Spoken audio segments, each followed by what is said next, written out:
ഞാനൊക്കെ കുഞ്ഞായിരുന്ന സമയത്ത് ഇങ്ങനെ എല്ലാ ബർത്ത്ഡേക്കും ഒന്നും കേക്കൊന്നും കട്ട് ചെയ്യത്തില്ലായിരുന്നു. അന്നൊക്കെ വാനില കേക്ക് മറ്റേ ബട്ടർ ക്രീമിൻ്റെ കേക്കായിരുന്നു, കയ്യിലൊക്കെ ഇങ്ങനെ ഒട്ടുമായിരുന്നു. അപ്പോൾ ഞങ്ങൾ എവിടെയെങ്കിലും പോകുമ്പോഴത്തേക്ക് കയ്യിലൊട്ടാത്ത കേക്ക്, അന്ന് വെച്ചാൽ കയ്യിലൊട്ടാത്ത കേക്ക് അത് ബ്ലാക്ക് ഫോറസ്റ്റോ വൈറ്റ് ഫോറസ്റ്റോ ആയിരിക്കും.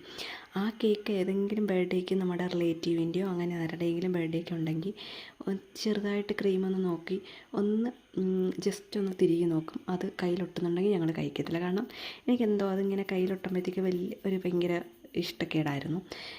പിന്നെ വൈറ്റ് ഫോറസ്റ്റും ബ്ലാക്ക് ഫോറസ്റ്റും ട്രെൻഡിങ് ആയിട്ട് അത് പിന്നെ എല്ലായിടത്തും അവൈലബിൾ ആയി തുടങ്ങി. അതിന് ശേഷം വന്നൊരു കേക്കാണ് ഈ ഒരു ഡോൾ തീം. അപ്പോഴൊന്നും എന്ന് വെച്ചാൽ ഒരുപാട് പഴയതല്ല, ഈ ഒരു ഏകദേശം കുറച്ച് നാൾക്ക് മുമ്പ്. അപ്പോഴത്തേക്ക് ഈ ഡോൾ കേക്ക് കാണുന്ന സമയത്ത് ഞാൻ ആലോചിക്കും, ഈ ഡോളിനെ എങ്ങനെയാണ് അവർ ചെയ്തെടുക്കുന്നത്? ഇതൊക്കെ ചെയ്തെടുക്കാൻ ഭയങ്കര കഴിവാണ് കേട്ടോ. ഇങ്ങനെയൊക്കെയായിരുന്നു എൻ്റെ ഒരു വിചാരം. ഞാൻ ബേക്കിംഗ് തുടങ്ങിയ സമയത്തൊക്കെ ഞാൻ ഡോൾ കേക്ക് അങ്ങനെ ഓർഡർ എടുക്കാറില്ല, കാരണം എനിക്കൊരു ഐഡിയ ഇതിനെ പറ്റിയില്ല.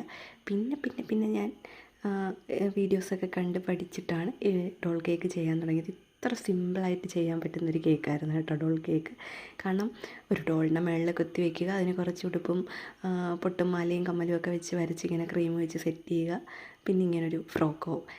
ഫസ്റ്റ് ടൈം ചെയ്യുമ്പോഴത്തേക്കും നമുക്കല്ല ബാർബി ഡോള് അതേ ടൈപ്പുള്ള കേക്കാണ് ഞാൻ ചെയ്യുന്നത്. എനിക്കൊന്ന് ഇങ്ങനൊരു ഡോള് ഫസ്റ്റ് ടൈം ആട്ടോ ഞാൻ ചെയ്യുന്നത്.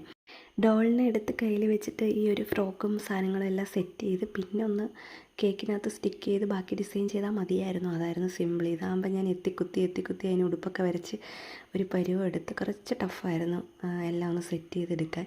എനിക്കൊന്ന് ഡോളൊന്ന് ചരിഞ്ഞൊക്കെ പോയായിരുന്നു. എന്തായാലും ഫൈനൽ ലുക്ക് കൊടുത്തിട്ടുണ്ട്. നിങ്ങൾക്ക് ഇഷ്ടപ്പെട്ടെങ്കിൽ ഒന്ന് ലൈക്ക് ചെയ്തേക്കണേ. അടുത്ത വീഡിയോ കാണുന്നവരെ ബൈ, ടേക്ക് കെയർ.